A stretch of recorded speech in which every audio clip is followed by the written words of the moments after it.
Muy bien, estoy con Manuel Sampedro, coordinador del Grupo de los Seis. El otro día la publicación de la nota que él redactó y que avalaron los 6 grupos más importantes que tiene Córdoba, produjo un impacto realmente porque muestra por lo menos la preocupación del grupo empresario. Manuel, gracias por venir al programa. Gracias por la invitación, Rubén. Bueno, contanos un poco, primero, por qué surge esta nota que vos redactaste, qué es lo que buscan ustedes, cuál es el objetivo que tienen con la nota, a dónde quieren llegar, qué es lo que quieren transformar. Te escucho.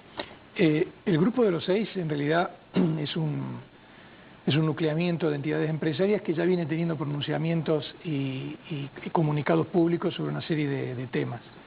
Y en esta oportunidad se dio una circunstancia bastante particular, que fue que el día miércoles 4 de diciembre, que habíamos sido noticiados por los medios de prensa que el gobernador recién llegado de Panamá había convocado a un grupo de entidades del sector sindical, de la iglesia y del empresariado. Nos reunimos a la mañana temprano, los 6 presidentes de las entidades. ¿Podés mencionarlas para que la gente tenga conocimiento? La Bolsa de Comercio de Córdoba, con Horacio Parga, que la preside, la Unión Industrial de Córdoba, que preside Hércules Felipa, la Cámara de Comercio Exterior, que preside Norberto Delfino, la Cámara Argentina de la Construcción, Delegación Córdoba, que la preside Mario Butigliengo, la Federación Comercial de la Provincia de Córdoba, que la preside Rubén Martos, y la Cámara de Comercio de la Ciudad de Córdoba, que la preside Horacio Busso. ¿No está la Fundación Mediterránea ahí? No, estas son entidades de agremiación empresaria. Perdón por la pregunta. De todos modos, en muchas problemáticas, digamos, buena parte de la agenda empresaria también se dirime no solamente en el G6, sino también en Fundación Mediterránea, en algunas otras entidades intermedias, empresarias. El campo también tiene su propia expresión por fuera. Decía que esa reunión de la mañana era el intercambio de opiniones y de reflexiones sobre lo que había ocurrido el día anterior y esa noche. Particularmente estábamos en el pleno momento de la crisis lanzada a un proceso de resolución que en ese momento no se sabía, y en realidad fue una conversación en el marco de lo que eso estaba ocurriendo, que luego a la tarde surgió la necesidad de los presidentes que se tratara de escribir o de redactar algunos de los puntos que habían surgido en esa conversación que quedó abierta, porque es muy difícil hacer pie desde el punto de vista de qué es lo que está ocurriendo o qué es lo que puede ocurrir en procesos o en crisis tan complejas, donde las causas no son únicas, no son unilaterales tampoco. Probablemente hay muchas personas que se sienten más tranquilas identificando una única causa, porque respiran aliviados creyendo que resolviendo esa causa se va a resolver el tema, pero son temas bastante complejos y que incluso algunos de los emergentes no son producto de la propia crisis que uno está viviendo, sino un proceso mucho más largo que la decadencia, que tal vez es más difícil de discernir, digamos, por ese anestesiamiento que uno va teniendo a medida que se van deteriorando ciertas cosas. Como por ejemplo el rol de las fuerzas policiales en democracia. Uno puede de algún modo analizar la problemática, la emergente de lo que fue esta crisis concreta, primero en la provincia de Córdoba y después en el resto de la provincia, pero uno ya debería empezar a apuntar que hay una asignatura pendiente. La democracia arrancó en la recuperación de hace 30 años, asignándole un espacio acotado a las fuerzas de seguridad y sobre todo a las Fuerzas Armadas, producto de un aprendizaje cívico que se había hecho de su intervención sistemática en el poder público desde 1930. Ese ciclo se cerró, se asignó, digamos, se legisló una ley de defensa de la democracia que impidió por ley cualquier injerencia de las Fuerzas Armadas, pero la fuerza custodia no solamente del delito, sino también de algunas otras instituciones que la democracia permite. Es una fuerza que aún está siendo criticada por muchos sectores, con prácticas muy poco democráticas en algunos casos, con esfuerzos de democratización que coexisten o conviven con otros tipos de problemas internos, donde también aparece la corrupción, donde el narcotráfico ha comenzado también a horadar ciertos sectores o ciertos actores, y donde en algunos casos, por ejemplo, se ha caído en desviaciones de criminalización de la protesta y en otros casos en una suerte de permisividad más atinente a lo que puede ser un periodo democrático. Pero digo, esa es una problemática de agenda de toda la dirigencia política del país. Porque uno puede abocarse a lo que puede ser lo que creemos que desafortunadamente el jefe de gabinete Capitanich dijo que era solo un reclamo salarial de una policía de provincia. Hoy ha quedado evidenciado que en realidad es algo mucho más profundo. Lo concreto es que en esa reunión había más preguntas que respuestas y había más necesidad de conocer información. Nosotros creímos en ese momento que íbamos a ser convocados o habíamos sido convocados por los medios a una reunión de trabajo, de reflexión, y nos encontramos principalmente con un acto donde se iba a anunciar la resolución del conflicto, resolución que nosotros creemos que obviamente es una resolución que llegó relativamente tardía, de un costo bastante significativo. Imaginábamos que esto podía traer cola internamente en el resto de las asimetrías que pueden generarse en las plantillas salariales del sector público, pero también en otras provincias. Y bueno, creemos que es una crisis que hoy está gestionada o gobernada de manera más conveniente que como arrancó, pero que está lejos, a nuestro juicio, de ser resuelta en sus causas principales, digamos, ¿no? Te escuché recién mencionar la palabra decadencia. Y ayer te escuché decir en una breve charla que diste en el Grupo Consenso de la responsabilidad de la sociedad. Uno puede interpretarlo como que, sin dejar de mirar al establishment, empezamos a observar a la sociedad argentina como una sociedad especial. ¿Qué tenés que decir al respecto? Nosotros creemos que esto que ha emergido así nítidamente y que nos ha mostrado escenas de cierta consternación y cierta tristeza por el tipo de actor social que se sumaba a este tipo de circunstancias, que en algunos casos eran saqueos, en otros casos eran actos delictivos lisos y llanos, pero también por la reacción de autodefensa que en algunos casos ciertos sectores de la sociedad comenzaron a desarrollar, en algunos justificados y en otros injustificados, porque indiscriminadamente quien en ese momento manejaba una moto o portaba, digamos, una tez morena, era sindicado como un delincuente en ciernes, sumado a lo que han sido, por ejemplo, el conocimiento de que los mejores alumnos, los mejores promedios de algunas escuelas también delinquieron, o la exposición y exhibición que en las redes sociales hicieron de aquellos productos que habían obtenido, que ni siquiera era para consumo propio, casi como trofeo para ser vendido o para ser intercambiado. Me parece que cuando emergen semejante magnitud de fenómenos, uno no puede hacer eje exclusivamente en la responsabilidad de la clase dirigente política o de la dirigencia social, menos de una fuerza policial que puede haber tenido enorme responsabilidad en autoacuartelarse con una práctica que nosotros consideramos extorsiva y que no es una práctica que debería permitirse en sociedades democráticas. Esto está revelando que hay una corresponsabilidad social, pero es una corresponsabilidad social que, a diferencia de ese relativismo de responsabilidad que nos lleva a decir, bueno, si es culpa de todos, no es culpa de nadie, o si somos todos responsables, nadie tiene que ser responsable. Acá me parece que tenemos que hacer un esfuerzo de una clara identificación de cuáles son el sinnúmero de actores, de ámbitos, de organizaciones, de dirigentes que han estado muy por debajo de lo que nosotros creemos que deberían ser la convivencia democrática. Y en ese sentido, uno cabría pensar que hay cierta decadencia, porque vos recién decías, Rubén, el tema de la inflación. Nosotros tenemos décadas de alta inflación, pero no hemos vivido saqueándonos para resolver la problemática de la inflación, los efectos colaterales.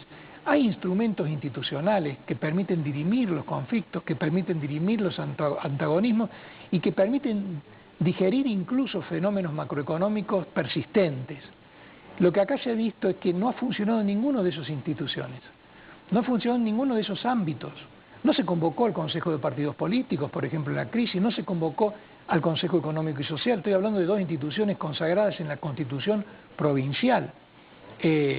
No se articularon, digamos, herramientas previas que permitieran identificar tempranamente lo que se estaba produciendo, que tiene en el seno de las fuerzas policiales un deterioro notable con el poder adquisitivo. Si la sociedad viene hace más de 5, 6, 7 años, o más incluso, reclamando en el tope de la agenda la seguridad, han salido a la luz incentivos remunerativos a las fuerzas policiales que están asociados a una suerte de exigencia de trabajo fuera de la normativa normal de descanso de las personas, con toda una prédica de defensa de la seguridad y por lo menos desatención de lo que pueden ser las condiciones básicas.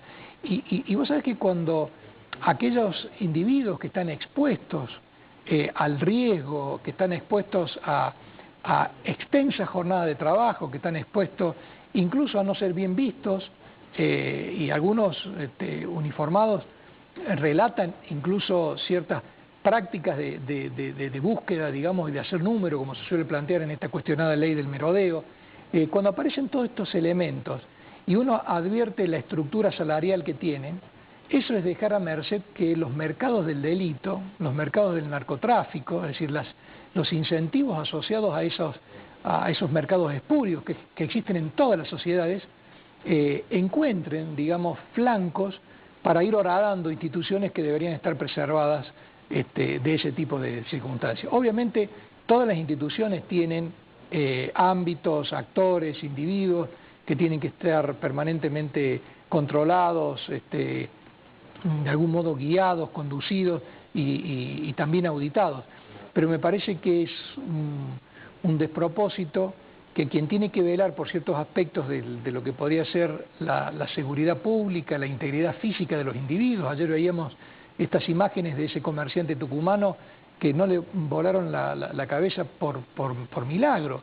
Ese resguardo de la integridad física y de la propiedad y de los bienes de los individuos, me parece que no puede quedar a merced de lo que implica el deterioro o el atraso relativo de algunos salarios del sector público versus otros, porque eso inexorablemente estalla de la peor manera. Nosotros lo que planteamos es que empecemos a generar mecanismos preventivos para que esto se vaya descomprimiendo adecuadamente.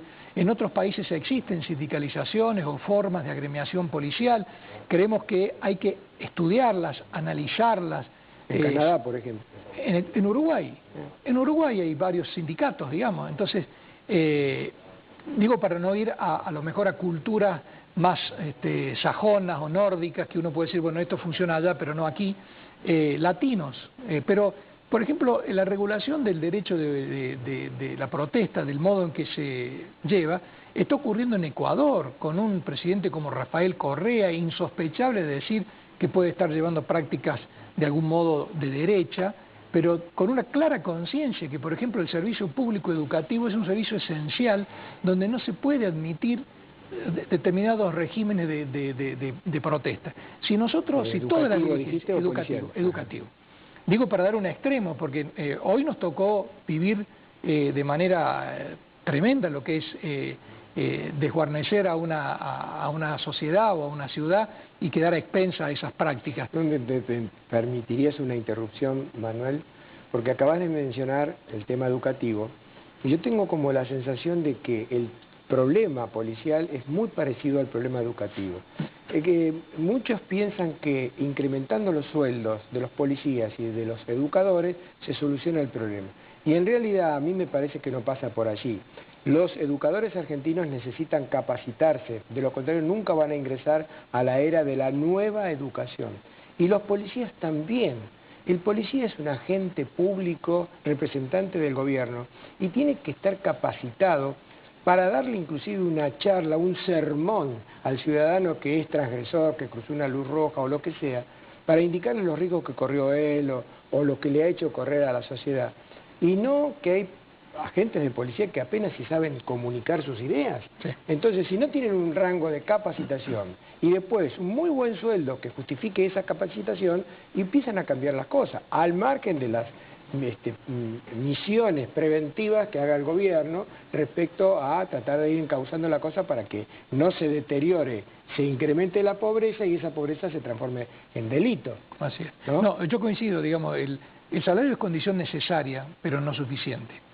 Y condición necesaria implica que sin salario digno, ninguna actividad de servicio público puede ser catalogada de dignificante para quien la hace. O sea que lo primero que hay que resolver, lo primero, es una equiparación salarial de acuerdo a lo que el Estado y la sociedad considera que son las prioridades de esos servicios públicos. Ahora, solo con salario, no.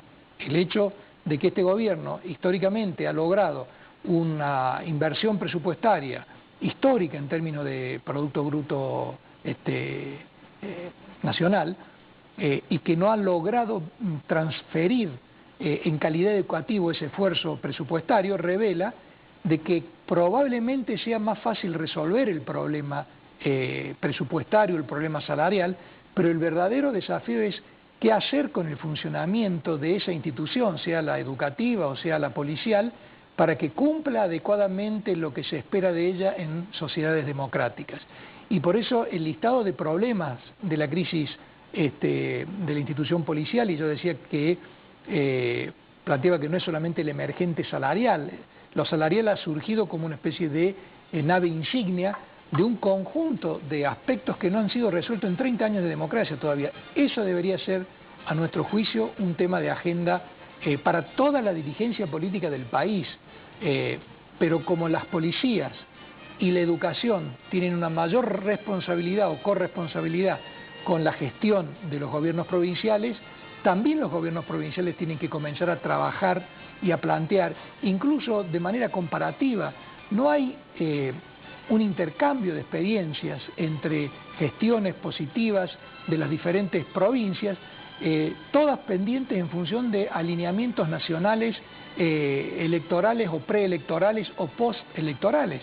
Entonces, me parece que esto debería zarandear a toda la dirigencia, de poner, y nosotros en uno de los puntos que planteamos, solicitamos de poner cualquier cálculo mezquino. No se puede explicar lo que pasó solamente minimizando el costo político del dirigente que lo explica. Porque si un dirigente explica con simplicidad una crisis muy problemática donde hay corresponsabilidades cruzadas y la hace asignando esa responsabilidad única en cualquier otro actor, sea la policía, gobierno de provincia no favorable al gobierno o lo que sea, cae en un reduccionismo y en una simplificación que intenta solamente generar un efecto de comunicación autoexculpatorio y por lo tanto esto no se va a resolver. Entonces, nosotros creemos que la sociedad civil debe, más allá de los pronunciamientos de comunicados, porque eso es a veces más efímero, no cejar en el empeño de llamar a trabajar sobre los temas de agenda que emergieron de esta crisis, porque siguen estando vigentes, nos siguen interpelando como ciudadanos, con independencia del rol que nos toque dentro de la sociedad, y esa interpelación no puede ser acallada por efectos especiales de la comunicación, por relatos, por información o por lo que peor podía pasar, el olvido de que ha sido ya, una vez que volvimos a la normalidad, algo que se superó. Qué paradójico, Manuel. Celebramos 30 años de democracia exhibiendo un gran fracaso de la clase política. Realmente es paradójico esto. Pero de todos modos, si podemos encontrar dentro de la democracia la posibilidad de resolver las falencias, creo que estamos un punto adelante. Durante mucho tiempo, por mucho menos problemas que esto, se iban a golpear a los cuarteles y la solución que buscábamos era mucho peor que los problemas que queríamos resolver. Como decía Churchill, el peor de todos los sistemas excepto de todos los demás. Gracias, Manuel. Gracias por la invitación. Hasta el próximo encuentro.